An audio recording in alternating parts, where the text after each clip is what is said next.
Alors, pour saisir les notes donc des sessions ordinaires, il suffit de venir dans la partie saisie des notes et puis aller au niveau de session ordinaire.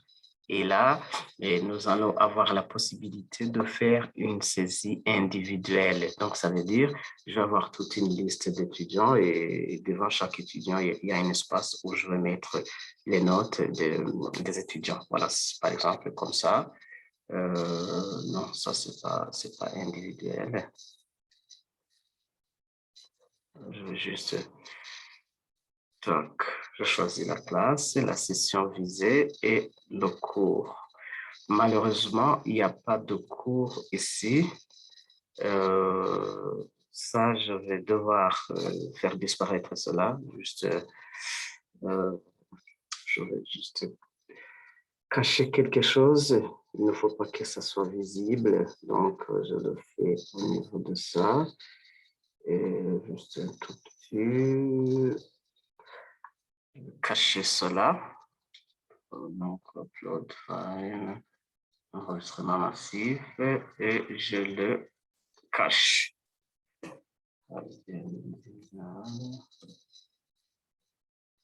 Bon, ok. Voilà, c'est ce que je fais là. Et bien, c'est bon. Donc là, on ne verra plus cette. Donc, si je fais comme ça, il est parti, il n'est pas là. Il était venu juste nous déranger. Alors, je vais saisir note, session ordinaire, saisie individuelle. Et donc là, je vais saisir donc note pour chaque étudiant. Ici, je vais avoir la possibilité d'importer les fiches de notes et exporter les fiches de notes. Mais là, je vais faire étape par étape. Là, je vais traiter saisie individuelle. Je clique ici et je choisis l'année académique, voilà, tout ça. Et je choisis la session. Bon, dans tous les cas, je commence par la première session et les cours. Ici, il y a un petit souci. Nous n'avons pas de cours. Pourquoi? Donc, comme je vous l'avais montré dans la démonstration que j'ai fait un peu avant, euh, pour que nous puissions saisir les notes de première session, il y a certaines conditions qui doivent être réunies. Donc, tous les cours doivent être clôturés. Donc, on ne peut pas saisir les notes si le cours est encore en cours. Et puis, et la classe aussi doit être en cours. Heureusement, la classe est toujours en cours, mais les cours en soi sont ne sont pas clôturés. Donc, il faut que je clôture tous ces cours pour pouvoir saisir ou voilà, saisir les notes dans ces cours. Pour cela, je retourne dans la gestion des enseignements et c'est là où je vais devoir, clôturer ces cours. Et après quoi, donc je vais dans la gestion des cours, état d'enseignement des cours, et voilà, je vais les clôturer. Comme vous pouvez les voir, ils sont tous en cours. Donc, ce que je fais, je change ici, je dis, il est clôturé. OK, clôturé, OK. Donc, jusqu'à ce que tout ça soit clôturé. Donc, je vais faire ça. Je vais stopper un peu.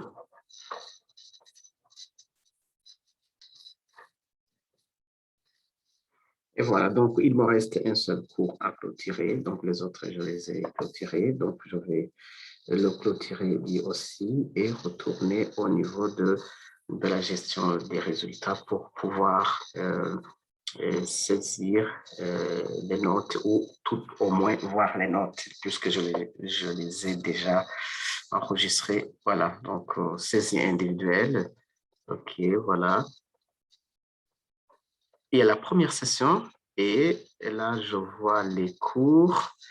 Et là aussi, il y a quelque chose qui est très important à remarquer et en quoi aussi on peut découvrir l'intelligence de cela. C'est vrai, les cours sont clôturés, mais ils n'ont pas été validés pour examen, n'ont pas été, donc, les examens n'ont pas été validés. Et du coup, ce que je fais, il faut que je retourne au niveau des enseignements, je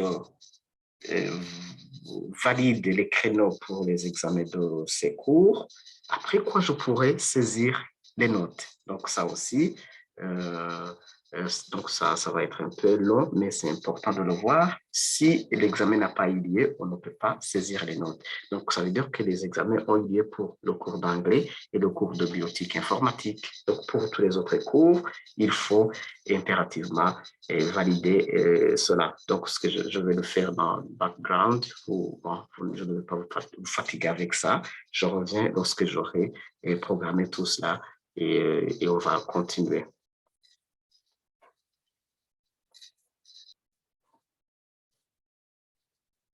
Alors, maintenant que j'ai clôturé tous les cours, je vais retourner ici au niveau de saisie de notes et je fais saisie individuelle. Voilà. Donc, je choisis tout ce qu'il faut choisir. La session visée, première session. Et là, par exemple, on va voir que il y a l'étudiant dans son cours. Nous avons toute une liste d'étudiants avec leurs notes respectives. Par exemple, cette note, je peux changer cela en 12 et, voilà, et demi. Voilà, j'enregistre. Voilà, modification réussie.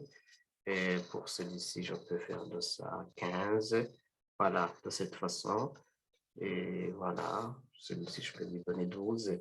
Et voilà. Donc, s'il n'y avait pas de notes, on aurait un espace qui est vide et on serait appelé à compléter. Donc, de cette façon, nous saisissons la note individuellement. Donc, c'est ce que j'ai appelé la saisie des notes individuelles. Donc, pour faire cela, vous venez au niveau de saisie des notes, vous venez saisir ordinaire, et là, vous allez saisir, vous allez choisir saisie individuelle. Et là, vous allez devoir compléter tout ça. Et là, vous allez choisir la première session ou la deuxième session. Donc, si on regarde, par exemple, pour la deuxième session, il n'y a pas de cours. Donc, puisque la délibération de la première session n'est pas encore eu lieu, et logiquement, on ne peut pas avoir des candidats au niveau de la deuxième session. Donc, mais ça viendra un peu plus tard. Et maintenant, si, et ça, c'était la saisie individuelle. Si on a aussi la possibilité de charger toute une liste de notes. Supposons que on donne aux enseignants une feuille Excel qu'ils doivent compléter avec les notes des étudiants. Et ce qu'on va faire, ça va juste être de charger tous ces notes dans le système d'un seul coup. Donc, ça, c'est importer fiche note. Donc, cette option va nous permettre de pouvoir importer la fiche des notes. Bon, qu'on pourra donner aux enseignants afin qu'ils puissent la compléter. Pour faire cela, je viens ici et je vais là. Et au niveau de la première classe, je vais générer une fiche de notes pour le cours de, disons, administration publique. Et ça c'est pour importer plutôt. Ça, c'était pour importer. Et par contre, ce que je voulais faire, c'était exporter, plutôt, exporter. Donc, je vais exporter. Et exporter, c'est prendre ce qui... Donc, voilà, télécharger la liste des étudiants. Par exemple, je viens de générer la liste des étudiants euh, euh, dans ce cours-là. Donc, ici, donc, ce fiche-là, on pourra le charger, donc on pourra l'importer. Ici, nous avons la possibilité de modifier les notes, mais pas d'autres informations. Ici, code, donc vous n'avez pas besoin de comprendre ça parce que vous n'avez même pas le droit de modifier. Cette partie qui va d'ici jusque-là, elle est protégée, personne ne pourra changer. Si alors vous décidez de donner cette fiche à un enseignant, il aura la possibilité de changer seulement les notes. Et après quoi, on va charger et cette fiche est remplie de notes. Par exemple, si je vais changer là-bas, vous allez voir que ça refuse. Ça refuse.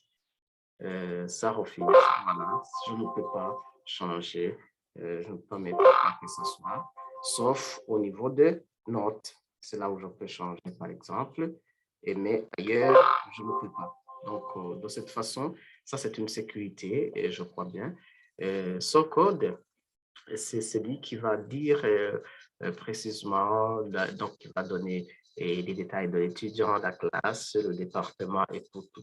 Donc, mais ce qu'il faut faire, c'est juste vous exporter cette fiche et initialement, elle va être vide, mais avec la liste des étudiants, des étudiants. Et l'enseignant, lui, il pourra modifier que cette partie. Donc, c'est cette partie qui le concerne. Les autres parties sont protégées. Voilà. Du coup, ça, c'est par rapport à l'exportation de fichiers.